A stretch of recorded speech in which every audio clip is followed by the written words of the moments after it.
became the Brady Bunch. Time to play the music. Give us some more.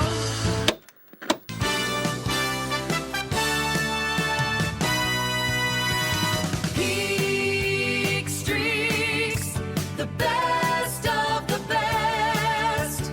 Answering the question, which run beats all the rest? Peak Streaks. Hello and welcome to Peak Streaks, the podcast where we answer the question, what is the greatest 3-episode run of some of the greatest shows in TV history? Yes, that's right, Dan. And we find ourselves right in the middle of a brand new streak. We are here talking about Community. We're halfway through the best 3-episode run of Community. You might even say the peak Yes. of the show. But Dan, can you tell me, how did we get here? How did we find ourselves at this specific point of Community? Yeah, well, as always, like I search far and wide for a variety of data to plug into my spreadsheet, IMDb scores, Reddit thread upvotes, old fantails Jeeves. rappers, all that kind of stuff. stuff. Chuck them all in and then blend them all together and then just find the best 3 episodes in a row of Community. That's the key here. We're talking about the best 3 in a row. That's right. I would love to read the Chevy Chase fantail rapper summary because it was always Tom Cruise and Nicole Kidman. I feel every single one. The Chevy Chase one would be fascinating. But of course, the your incredible algorithm streak machine spat out season 5 of Community, episodes 3, 4, and 5. So of course we are doing episode 4 today. We are in the middle of the streak. And Dan, you had an interesting theory. It's probably a bit of more context around maybe why we find ourselves in season 5. Yeah, I think most people would be surprised that season 5 is the peak of Community. And the theory I came up with last week, which I'll repeat here for those of you who are just tuning in late, but the podcast's still there. You can always go back and listen to it. Like nothing against the law there. But my theory is basically that when Harmon returned for season 5, Dan Harmon, the creator, I think he basically just went on a greatest hits run. He found his best episodes from the first 3 seasons, just started banging out like remixes of them essentially. And so he was able to skip over the ones that didn't quite work as well. And I think that's how you ended up with just this kind of compression of all the best ideas for episodes into a little streak here that happens to be in season 5 rather than, spread out through seasons 1, 2, and 3. Yeah, and this episode, Cooperative Polygraphy, feels like a blatant remix of Cooperative Calligraphy. It's there in the title. It's very much in the title, yeah, and it's essentially the exact same premise, which we'll probably get into in more detail as we jump into it. But yeah, it's him saying that was a great episode. Let's just do that all again, and he does. Yeah, and because in the last episode, I think I was quite high on the episode. You were a little bit lower on it, but again, I think this one is great. I think it's a really strong, I guess, riff on the let's revisit the bottle episode, the one where the group has to deal with everything, and we can get into that a little bit later. But this is also the episode where Pierce has died. Has officially dead, yes. Like I think he officially, they announced his death at the end of the previous episode, and we're continuing on here with the actual aftermath of the funeral, if you like. Yes.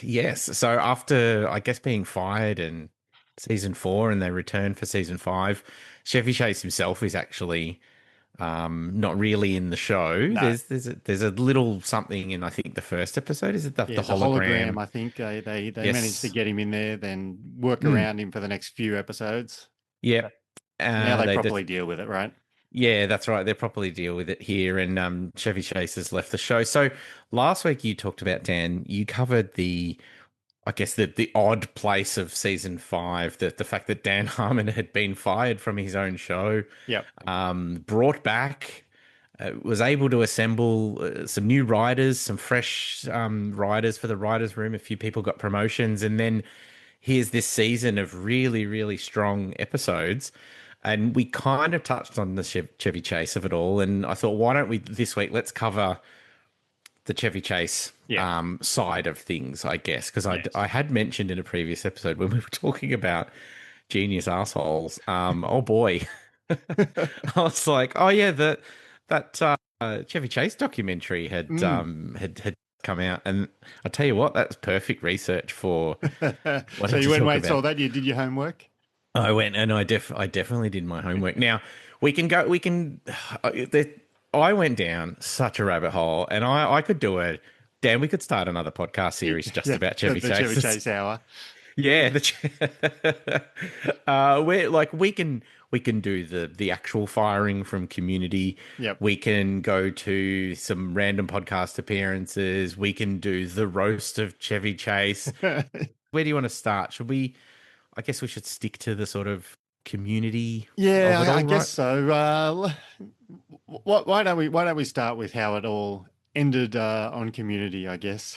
Yeah, and then we'll try and do the nice sort of Yeah. memory lane Yeah, I stuff. think I so. am actually because we have established and there is an age gap here, and Yes. I'm fascinated to know your relationship with Chevy Chase versus mine. But yeah, let's get into I guess where we left off last week because Chevy's obviously left the show.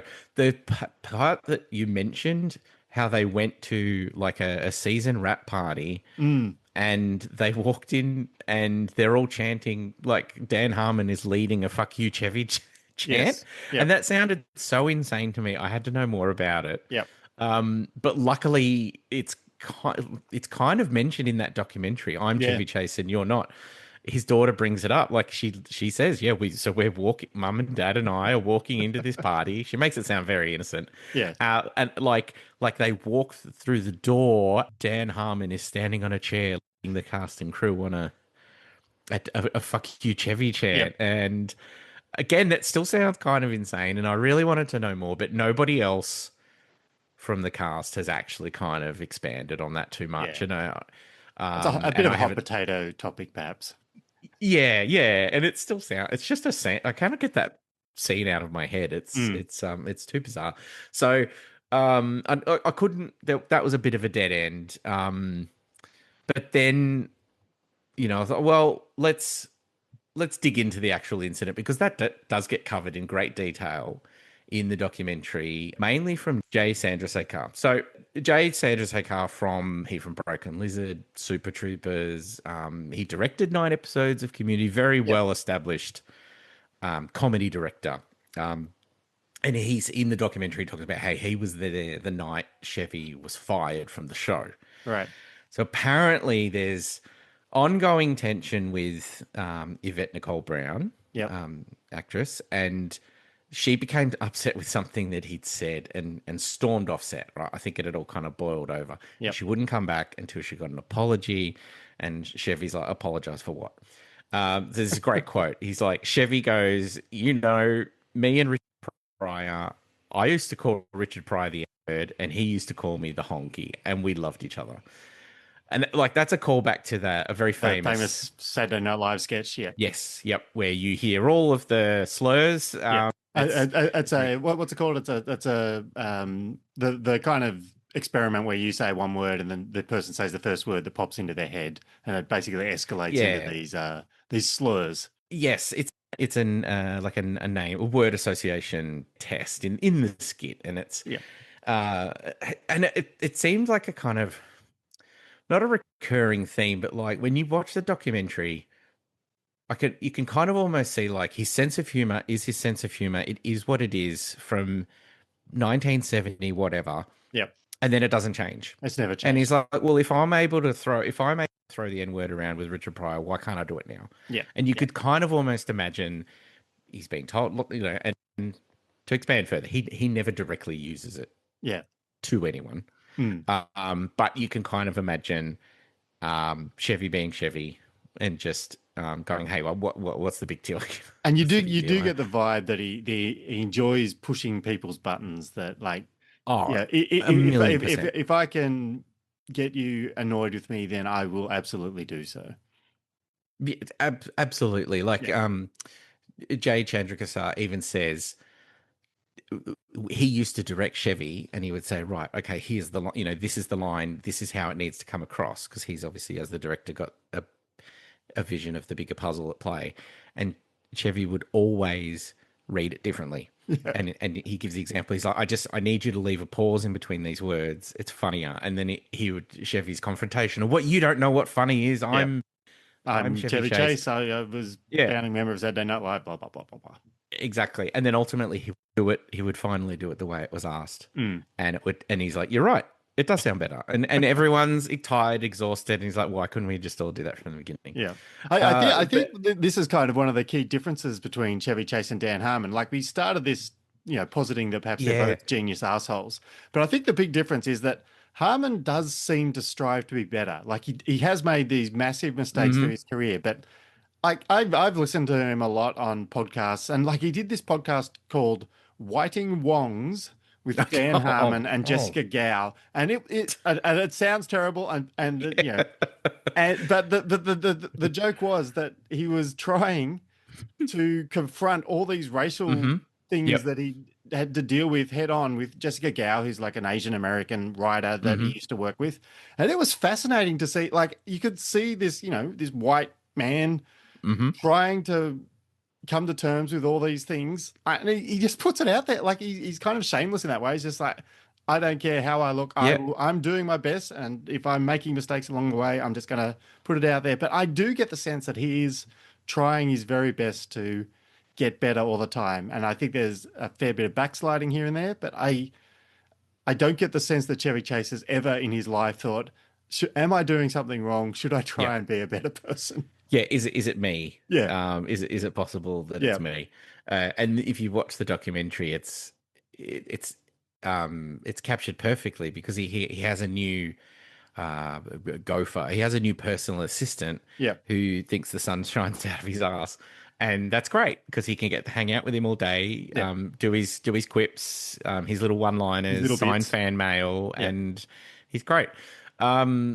To kind of close this off, so that incident had leaked to the press, and so he just comes in on set one day and he's like, "Who fucked me over? My career is ruined. Fuck all of you." Apparently, I think the tensions had been wound so tightly on set. There was a few other instances, specifically with Donald Glover.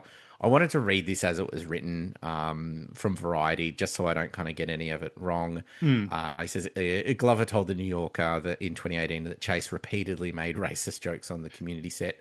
According to the profile, Chase often tried to disrupt his scenes with Glover by making racial cracks between takes. People think you're funnier because you're black. I think that, so from Dan Harmon's perspective, he's like, Chevy recognized that Donald Glover was like this exceptional talent. Yeah. That there was more to this kid, and I think it bothered him greatly that he had to kind of go side, and blow for blow, or whatever. It was his, he was his peer. Chevy was the first to realize how immensely gifted Donald was, and the way he expressed his jealousy was to try and throw him off. I remember apologizing to Donald after a particularly rough night of Chevy's non-PC verbiage, and Donald said, "I don't even worry about it." Glover interpreted Chase's racist cracks at the comedian as thrashing in the water, adding, "I just saw Chevy as fighting time. A true artist has to be okay with his reign being over. I can't help him if he's thrashing in the water, but I know there's a human in there somewhere. He's almost too human." Chase's response to all of this is that I don't give a crap. I am who I am. It's of course it is. It's a part of me, and I don't care. And but like by the end of the filming, he was completely isolated from the cast. And they paint that in the documentary as well. Oh, he's from an older generation. The young kids are talking about emails. He doesn't understand emails. And there's a really funny story where Harmon runs up to the cast and goes, "Guess what, everyone? I've broken Chevy's legs. He's going to be spending his time in a wheelchair." The character, that way he can't annoy people as much. And so they could film him in isolation. Say, "Right, Chevy, you're done for the day." Send him home. And then the rest of the cast can have fun. Yeah, and apparently the crew would cheer. once he'd gone, and then everyone else could have fun and sort of film the rest of the show. So that's clearly It's such a very, very shame because he's toxic. such a great character. Like, Yeah, yeah. it's I such know a he great has performance. problems. He has problems with the material, but he's fantastic. Like I Yeah, think he does it. It's such a shame because yeah, he's this guy. Like you see in the documentary that he does 1 year on SNL. He's his star shoots yeah, massive. It takes a huge gamble in leaving the show. It works out. He's in some iconic films, and then he has this unfortunate, just like irrelevance for a couple of decades. And yeah, then it's like this excellent comeback.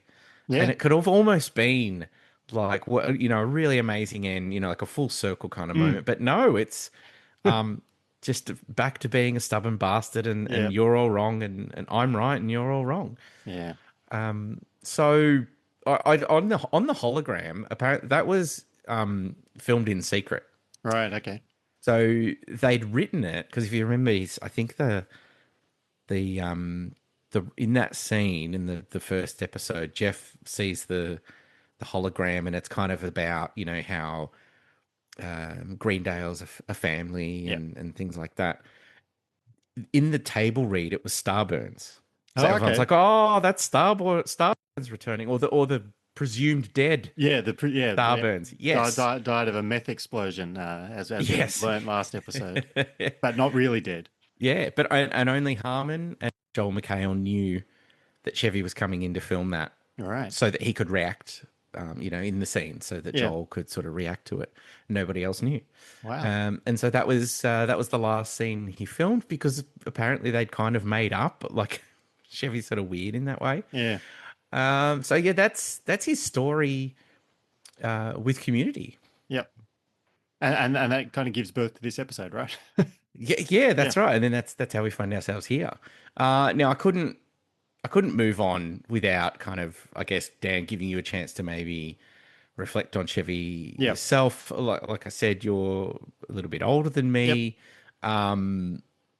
What was your like? How did you first come across him? Where did you see him first? I think my strongest memories are like I am of a generation where I would get the VCR out and tape movies off the TV and save them and break the Yeah, little tab on them so you couldn't accidentally record over them and then put them back on and watch them. So that we had our little collection of Superman the movie and Star Wars and yeah, all these ones we taped off the TV. And one of them was, of course, the original Vacation, National Lampoon's Vacation, and we used to watch that over and over and over again as yeah. kids. So we Yep. got a lot of Chevy Chase from that. And because it was taped off the TV, there were bits edited out of it. So in the few times I've watched it in the decades since I've left home, there are various moments of pieces of dialogue that I go, oh, wait a sec, I wasn't expecting that. 'Cause most of it's locked in my brain, but every now and then it's like, oh, that Yeah, must have been edited out.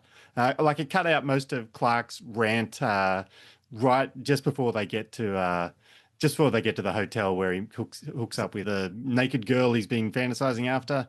But yeah, so yeah, he has a massive rant there. That's all cut out of the TV version. They did leave in most of his wife showering, so we got to see that as young kids over and over. So that was fine. But yeah, we um, used to watch that heaps and heaps and heaps. yeah, So it was that one. The Three Amigos we also taped off the TV eventually. And we didn't tape Fletch off the TV, but we must have rented it from the video store dozens of times because that one's yeah. locked in my brain as well. So they were kind of the big three Chevy Chase Yep. movies for us. It's very similar in that I'd seen all of them, but they were never stuck in my head. I remember my dad making me watch Fletch very, very young.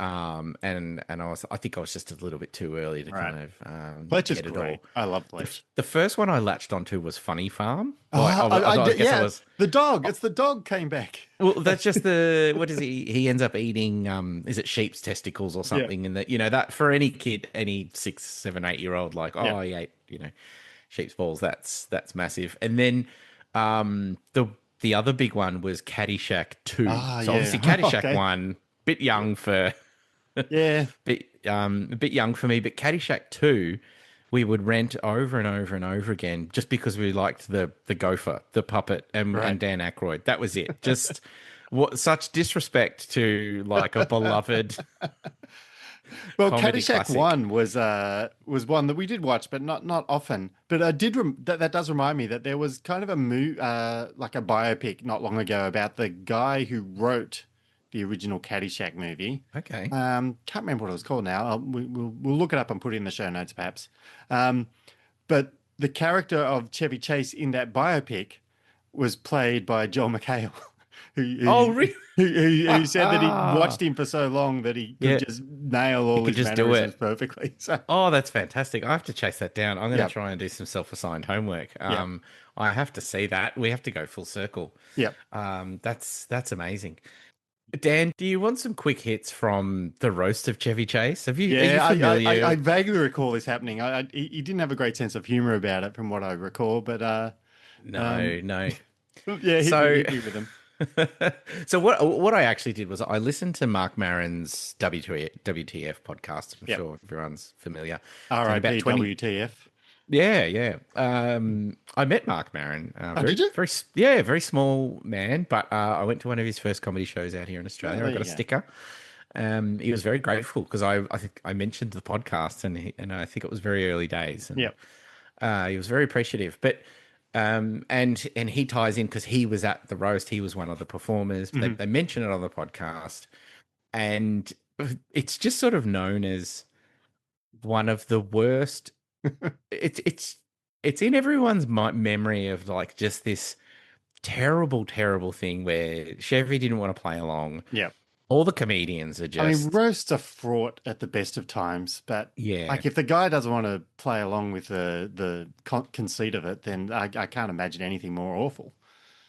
Yeah, and it's just incredibly mean. I mean, I could talk so again, I could do another podcast on specifically on the roast of Chevy Chase. It's on YouTube. You can find it, you can watch it. Yeah. Yeah, so Mark Maron has Chevy Chase on. He's happy, he's jovial. He's cracking jokes the whole time. They bring up the roast and he's like, "Yeah, that was miserable. I just sat there and everyone made fun of me." And Marin was like, "Yeah, it was kind of awful. Like, I know that those roasts are supposed to be a bit of fun, but he's like, I hated myself." He nearly quit comedy. He's like, I went back to my hotel room and cried. What? He's like, because I bombed so hard. Yeah. He's like, everything was so mean spirited. So basically, if you haven't seen it, it's just a lot of people making fun, like just calling Chevy Chase to his face a loser and a drug abuser. Like Right. that's basically all the Sounds like jokes a are. fun night. Yeah, you took drugs and your career sucks and Yeah. you're an asshole. And he just has to, he just kind of sits there. Um, but I should set it up properly, right? So the roast of Chevy Chase. The full title is the New York Friars Club presents the roast of Chevy Chase, brought to you by Kia, who believe you should make every mile count, and Roller Coaster Tycoon 2 for the PC. Feeling the urge to create a bigger ride? That's the full. That's the full title. That's how the show starts. Yeah. Oh, that's fantastic. I'm going to go download Roller Coaster Tycoon now and play it in my Kia. I love those roller coaster tycoon games. But why they sponsored the roast of Chevy Chase? And yeah, and it's pretty bad. One of the It's a Wally World link. the top comment on the video is, "This is comedy's version of a snuff film." So Oh, that's basically Jesus. what you're watching.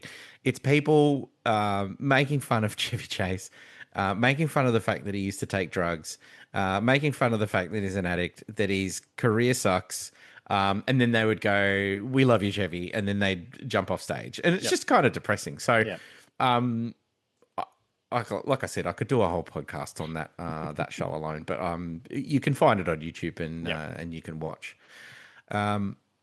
So Dan, I think it's probably the place to leave to sort of say So goodbye. say we love you, Chevy, and move We on. we love you, Chevy. Thanks for the memories.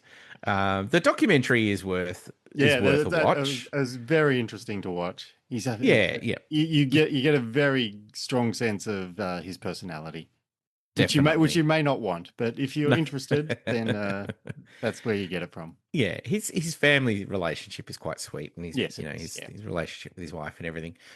So yeah, you can find that on Stan Mm. if you're in Australia. But Dan, should we pivot to maybe back to the episode here we're talking about? Yeah, yeah. So I wanted to talk about before we started on this one because this is kind of famously, as we mentioned, it's a redo of an earlier episode, and they're both bottle episodes.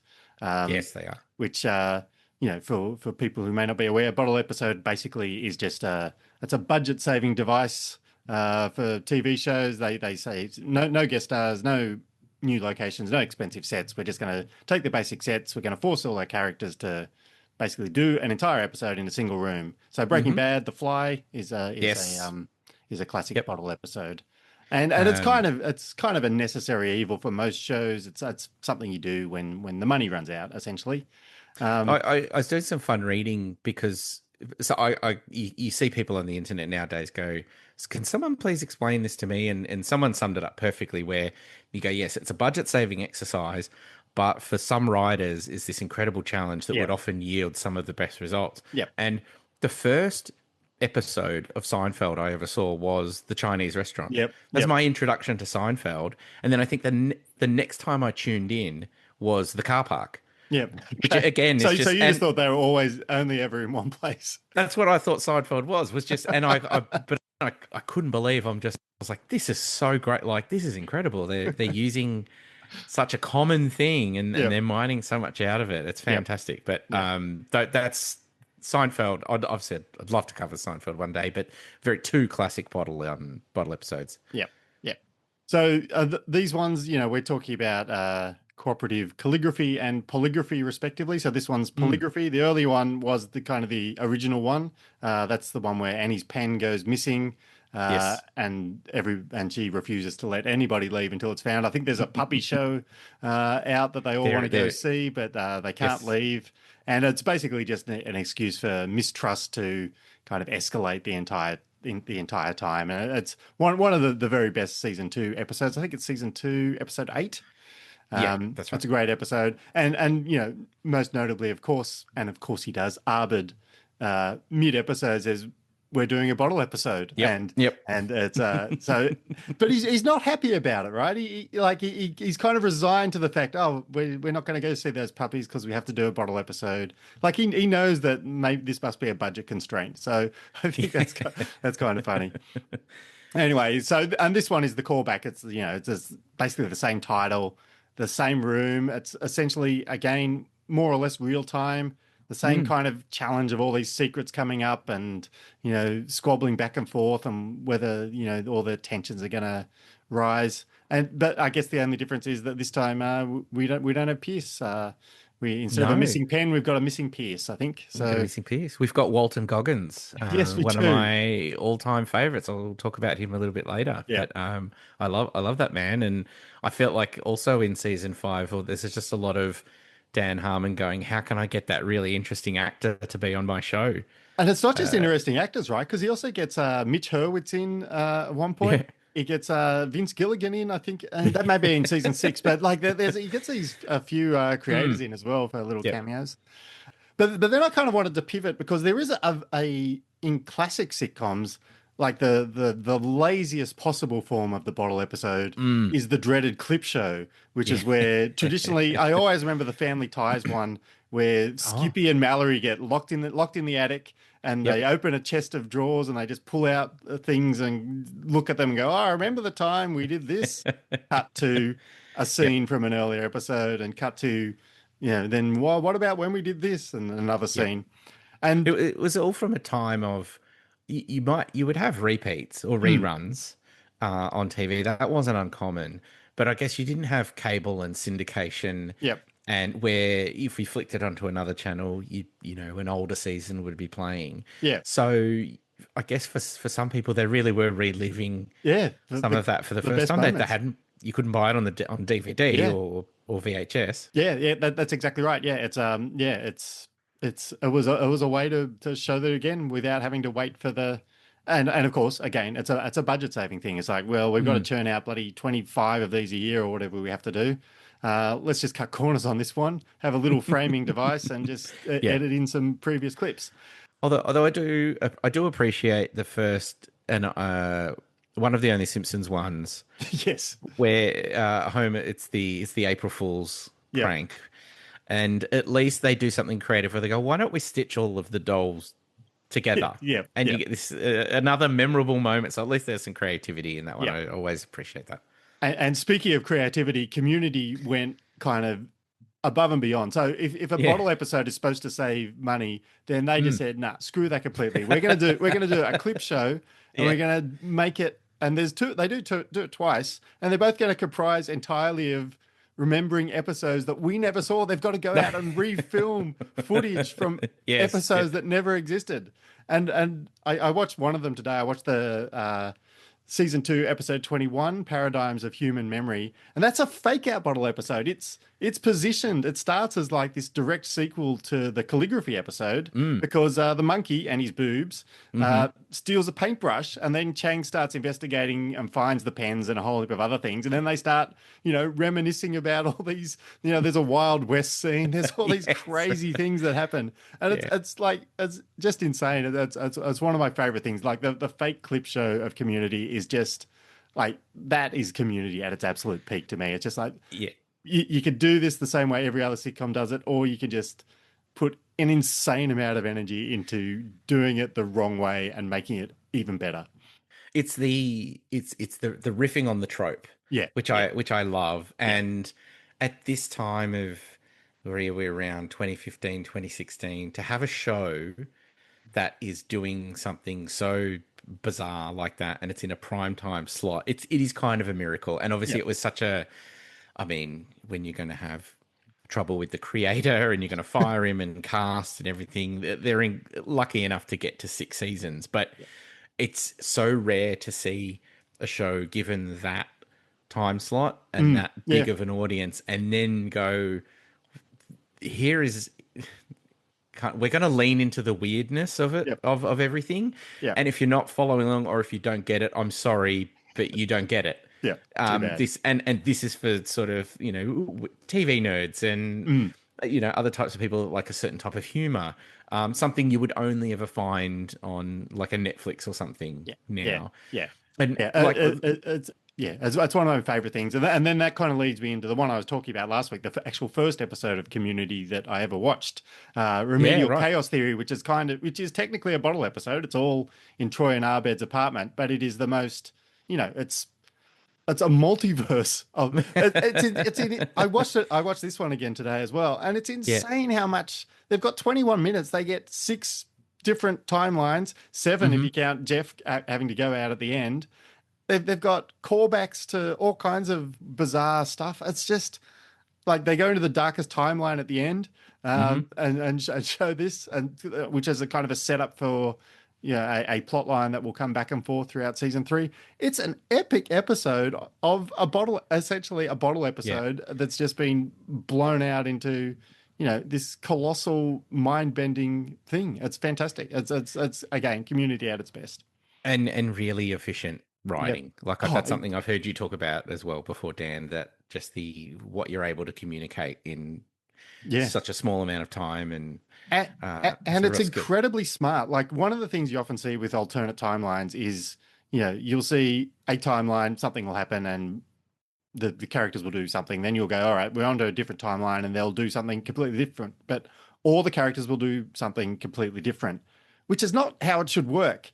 And this episode of Community, like, as you can see how as each person goes off, everybody else is still trying to do the same things that they did in the original timeline, but it does get altered just slightly by the absence of each individual person. But you can see how there is something that they're all still trying to do the same thing, and it just gets tweaked. So it feels like a proper multiverse of alternate timelines that isn't cheating. Like, they're all still trying to behave the same way. They're just being distorted by whoever happens to go down and get the pizza, which is okay.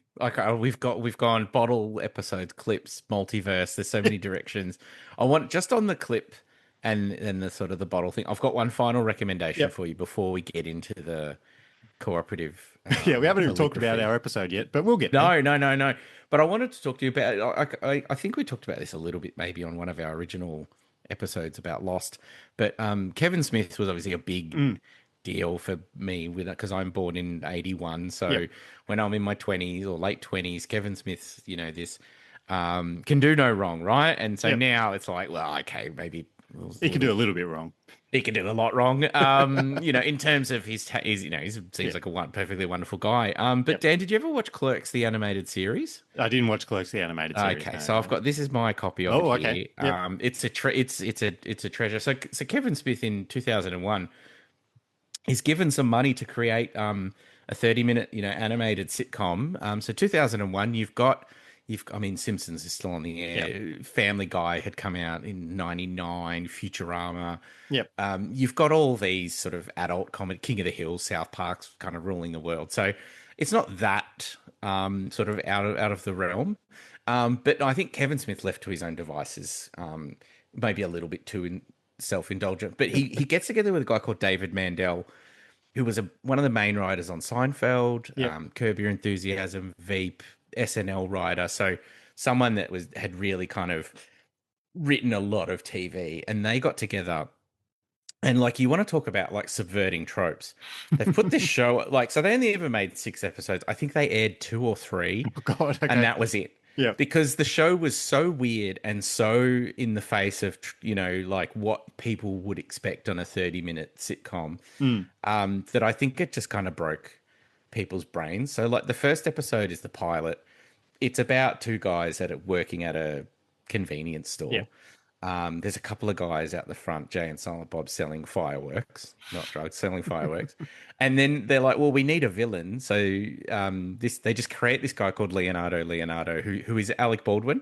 Right. Back in this 2001, so he's not known as a So comedy. he's not 30 Rock yet. No, and he's absolutely hilarious. And the episode ends with like a GI Joe Inspector Gadget style sort of button at the end where, hey kids, it's Jay and Silent Bob here. Don't forget to tie up your food when you go camping. Like a little sort of they're Yep. riffing on sitcoms, they're riffing on Saturday morning cartoons. Yeah. Charles Barkley is in it at the end just to be told to go away. Bizarre. But the second episode, they go straight into a clip show. They go straight into so Dante That's so and good. Randall get locked in the freezer. And then they're like, remember that time last week? And because there's not enough stuff happened, it has happened. They keep going back to the same clips. And it's All right. That's good. it's very clever. It's I have a real soft spot for it. You can find it out and about if you have a bit of a look for it. I'll That's try very and good. recommend it Yeah. to you, Dan. But it's too weird for in 2001 on Fox or whatever it was Yeah. airing. It was just too much, and so it sort of ran its course, and that was that. But that's a favorite flashback clip. Yeah. Bottle That's episode. great. That's very good. I like that. Yeah. All right, shall we? Shall Yeah. we crack into? Let's do this episode. Let's do it. It's Cooperative Polygraphy, Season 5, Episode 4. After Pierce's unexpected passing, a team of investigators, headed by the no-nonsense Mr. Stone, arrives at Greendale to subject the study group to lie detector tests before they can be considered for distributions under the will. Dan, do you have a summary you I do. can give us on this episode? Yep. Here we go. The study group returns from Pierce's funeral to find a deadpan Walton Goggins waiting with a polygraph machine. Pierce's posthumous final act of chaos is requiring them all to submit to a lie detector test before receiving their bequests. This leads to revelations that range from the origin of the Troy and Arbit handshake, to Arbit's tracking devices, to Chang's masturbatory secrets. But lie detection passed, they receive their inheritances from Pierce, which are unexpectedly sincere and/or semen-based.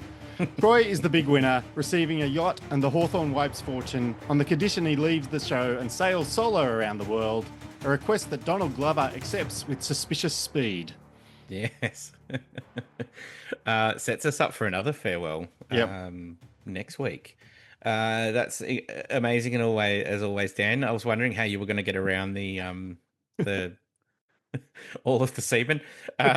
This episode was written by Alex Rubens. Now he only wrote 2 episodes, season 6, episode 2, lawnmower maintenance. And of course this one, but he was a staff writer for all of 5 and 6. So Right.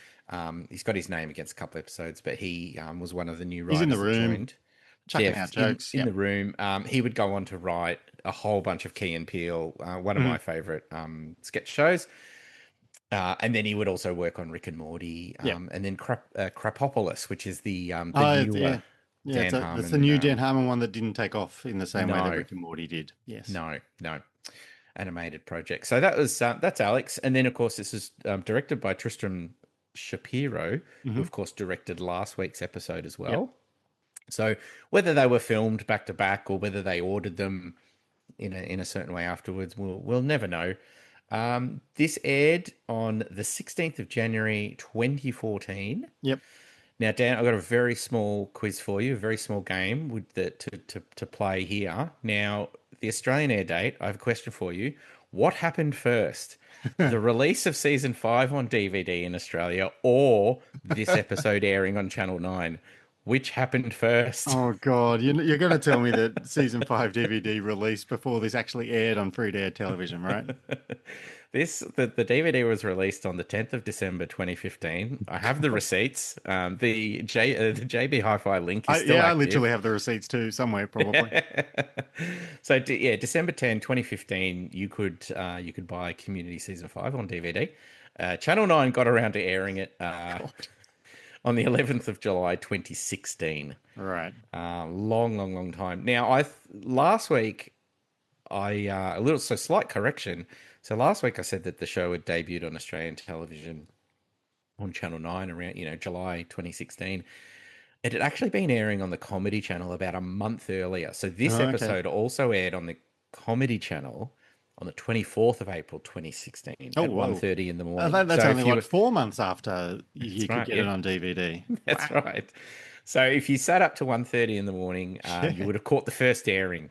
Great stuff. Of this episode. But no, I'm going to stick with, for the ratings report, I will stick with the first airing on Channel 9. So it's the 11th of July 2016, almost 2 years after the airing in the US. 20,000 people have watched Community, possibly for the first time. Because they don't have the DVDs. They can't. No. They don't have a DVD player.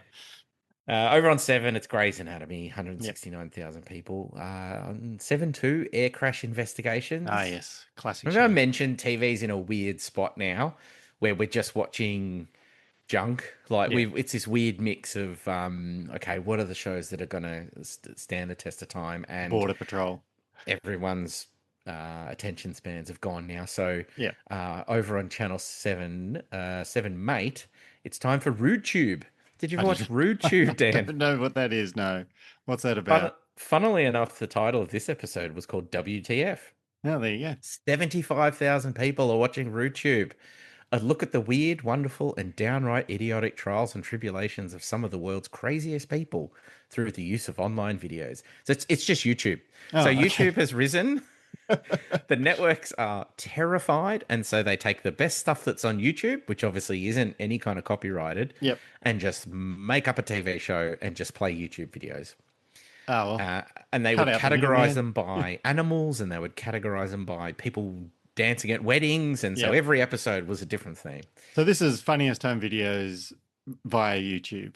Without even the audience or the wacky sound effects or anything, Dan. It's just literally press play on YouTube playlist for half an hour and then turn it off. Yep. Over on 7 Flicks, it's Married with Children. So I would be interested at taking a look at Married with Children one day. Over on Go, it's Cradle to the Grave. Do you know what DMX is? Dan, DMX. Were you ever a fan of DMX? He was in this movie. That's a person, is it? He was a rapper. Yes, I'm just making fun of the age gap here. Too old. Yeah. Over on 10 Bold, it's Wilfred, the US version. You remember Wilfred the dog? Is that the dog one? Yep. Yep, Wilfred the dog. They did a US version, did they? Yeah, were you not across? I may have missed that. I don't believe I paid an awful lot of attention to the original version. So okay, yeah. I might have also missed the US version as well. Yeah, no, the Hobbit himself, he was so the Australian creator was able to play the character in the US version as well. Right. But of course, if you remember the original Australian version, they just went straight into the concept of that's the dog, it's a man in a suit. Yep. move on. Yeah. In the US, over 3 seasons, we have to explore why the guy is seeing the dog, and maybe he's having some mental challenges or something. It's like they Okay. can't just let it be. Yep. It's fascinating. And then lastly, I had to mention this, Dan, over on SBS Food. It's Cutthroat Kitchen, one All of right. many, Iron Chef, Master Chef. yeah, yes, one of the many concepts. A very quick game for you, Dan, if you'll Okay. Hit me. indulge me. Real or fake episode title. All So I've right. Here got we go. right. So I'll tell you the first one is real because that's Mhm. the title of the episode that aired at the same time as Yep. Community. It's called My So-Called Trifle. Right. Okay. All right. Okay. Here we go. I understand now. I've got some more for you. Yep. The yoke's on you, real or fake? That sounds like a real one. Yeah, that was a real episode title. You dim some, you lose some. That's not real. That's 100% real. Who tarded? That's not real. That's real. Oh God. Okay. Taco the town? All right. That one's real. That's real. Hakuna Frittata? That's real. Yeah, 100% real. Shot These through are the all real. tart. They're all real. Shot through the tart. And you're to blame. And one last one. Do you really want on hurt me? So Oh, that's I have a- fantastic. I have a newfound appreciation for Cutthroat Kitchen. Yep. I reckon they spend more time coming up with the episode titles than shooting them. Fair enough. That's the So fun bit, surely. yeah, so that's our ratings report. It's worth mentioning that the IMDb rating of this episode was a 9.2. So obviously these are all very strongly rated, and 3 million people in the US tuned into this one. So Dan, I mean, we can discuss the episode in detail. If you've got some thoughts. Yeah, I enjoyed it. It's similar to it's a perfectly good callback to the Pen episode, which again was one of Yep. my favorite episodes of season 2, and this one does the same kind of thing. I like the I mean the semen joke is stupid, but it definitely works. Like every time they go, "Here's your semen," like somehow that makes me laugh. That's so stupid, but it's very funny. Yeah, it's kind of it's sort of sweet how they're able to like. It feels like they give Chevy or the Pierce some respect on the way Yep. out. Like Yeah. he was Pierce, but he also had, maybe he saw something in everyone Yes. that they didn't see themselves. And Yeah. And it I ties really up like some this loose episode. ends. Like there's the iPod Nano, I think, that he bequeaths to Britta, which I Yes. think was alluded to in one of the ones where they had a food fight, and there was like a freeze frame that says in 2013 Britta Perry gets a iPod Nano or something. So Yeah. it was just a way to tie up that little loose end. So Yeah, there yeah. lots of good little jokes in it. Like there were a few laugh out loud moments. I did enjoy the Troy and Arbid are in mourning joke. Yes. Yeah, you have to make it, but they did it well, and I do enjoy Troy being surprised that they were saying it with a U. He was just like, "But you were saying it with a U." Yeah, I really like this episode. I had a lot of good laugh out loud moments. I revisited the episode from season 2 when Pierce is in the wheelchair and they're having to they eventually they strip down and Yep. so then they get into all the weird relationship tensions and Yes. stuff, and Abed is doing the most Abed thing possible and taking data on Britta Moods. and yes. And then in this one I think Walton Goggins is great. Yes. He's really kind of driving it, like the idea. And I love the of, button at the end where he's he's just yes, smashed up his face and it's just like, I wanted to tell you all. That's very funny. that's why you get Walton Goggins, because he's an incredible dramatic actor, but he's also one of the funniest. Yeah. I don't want to kind of underserve this episode. I've really enjoyed kind of zipping around to all these different these sort of different places. But I think it's a great episode. Yeah, I think we were both kind of surprised when we first came up with the season 5, and maybe a little bit disappointed that we're going to watch these ones, and then the kind of the way it's structured as these callbacks, it has given us an excuse to go back and watch older episodes and go, oh yeah, I could see how these tie together, and you could see how they all weave together. And we're going to get a bit of that next week as well without tipping our hand too much. But the one thing I did kind of notice on this one was this one also reminded me of the Dungeons and Dragons episode, which is arguably one of the very best. Like, I might be my favorite community episode, the Dungeons and Dragons one. Like, I watched that one again today as well, and it's like genuinely emotional. Like, that episode, I find it really good.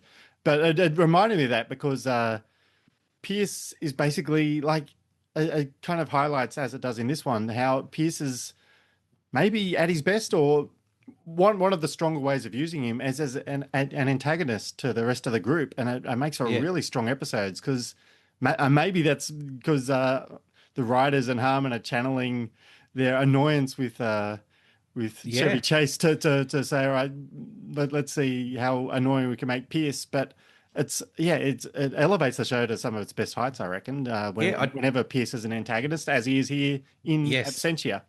Yeah, I guess you don't get some of those. It's like they can, I mean, they do a little bit with characters getting together and falling apart, and I guess it's all around Pierce that he can push them into the thing so that those revelations can kind of, come to the surface. It also felt like perhaps it was Dan Harmon's excuse to go, well, I want to put some risque comedy, some non-PC stuff in here. So that's my excuse to do, of course, a little bit of, racial humor or I mean, I must have hit the endless jokes about Jeff being gay. All right, okay, that's fine. They're the ones that I'm fine. If you need to get that out of your system, that's fine. Yeah, it's from an era when you're gay, haha. Sort of was that's the punchline. This is sort of not too deep.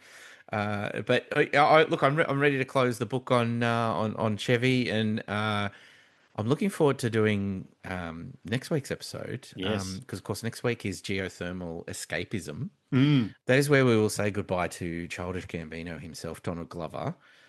From the show, and of course say goodbye to Community in our streak. Yes, as well. And before we tackle the next one, if you've got any ideas, or if we've tempted you into anything, feel free to write in if it's something you'd like us to try and solve. I think we're up for the challenge. Yep, definitely. And I guess we'll speak to you next time when we'll be covering geothermal escapism. So cue the outro. Thank you for listening to Peak Streaks. If you have any feedback, we would love to hear from you. Disagree with the data? Reckon there was a better 3-episode run? Or just want to share your memories of Community? You can send us a note via email at peakstreakspodcast@gmail.com. We're also on the socials, both on Twitter /X, Blue Sky, and even Instagram, all at Peak Streaks. Come and join the study group. This is not the darkest timeline.